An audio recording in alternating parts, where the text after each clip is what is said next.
প্রত্যেকটা নবী তার নিজের কওমের যে ভাষা ছিল, তাদের যে ভাষা ছিল, সেই ভাষাই দাওয়াতি কাজ করেছেন এবং সেই ভাষাই কিন্তু তার যে স্ক্রিপচারগুলো, যে হেভেনলি স্ক্রিপচার, যেটা আমরা আসমানি কিতাব বলি বা যে আসমানি প্রত্যাদেশ বলি, সেগুলো এসছে।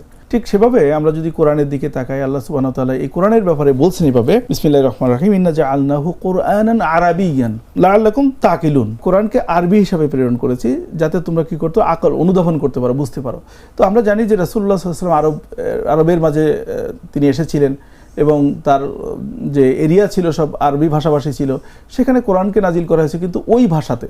ঠিক তেমনিভাবে আমরা যদি ইনজিলের দিকে তাকাই, আমরা যদি তাওরাতের দিকে তাকাই, তাহলে কিন্তু সেটা আরবিতে নাজিল হয়নি, বরং তারা হিব্রুতে নাজিল হয়েছে। যে এই যে নিজস্ব স্বজাতির যে ভাষা বা আমরা যেটাকে মাতৃভাষা বলি, মায়ের ভাষা বলি, সেই ভাষার কিন্তু গুরুত্বটা দিয়েই আল্লাহ সুবহানাহু ওয়া তাআলা এই সুন্নাহটা, ট্রেডিশনটা চালু রেখেছেন মানব ইতিহাসের শুরু থেকে শেষ পর্যন্ত। রাসূলুল্লাহ সাল্লাল্লাহু আলাইহি ওয়াসাল্লাম শেষ নবী এবং রাসূল ছিলেন। কিন্তু এটা আল্লাহ সুবহানাহু ওয়া তাআলা এটা কেন করেছেন? এটা কিন্তু আল্লাহ তাআলা সূরা রুমের মধ্যে, যেটা 30 নম্বর সূরা, আল্লাহ তাআলা কিন্তু এভাবে বলে দিয়েছেন 22 নম্বর আয়াতে।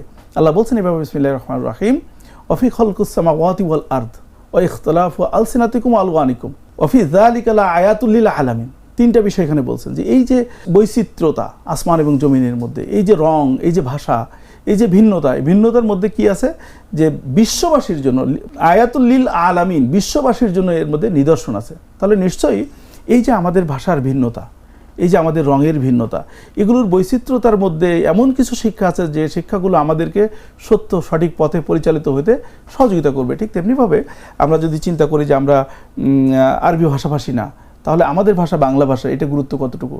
ঠিক ততটুকুই যতটুকু মাতৃভাষা হিসাবে ইসলাম সকল ভাষাকে স্বীকৃতি দিয়েছেন।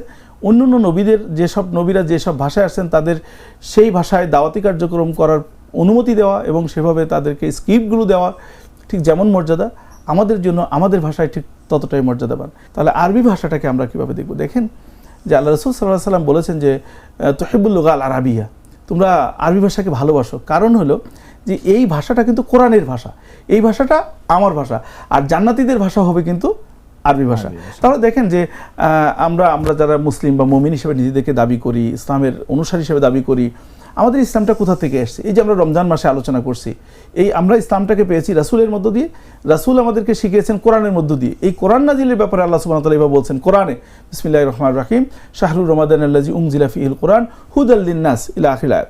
এখানে এই যে মানুষের হিদায়াতের কথা বলছেন, তো এই যে মানুষের হিদায়াতটা কিসের মাধ্যমে হবে? কোরআনের মাধ্যমে হবে। এখন কোরআন যদি আপনি না বুঝেন, তাহলে কি আপনি এই হিদায়াত পাবেন?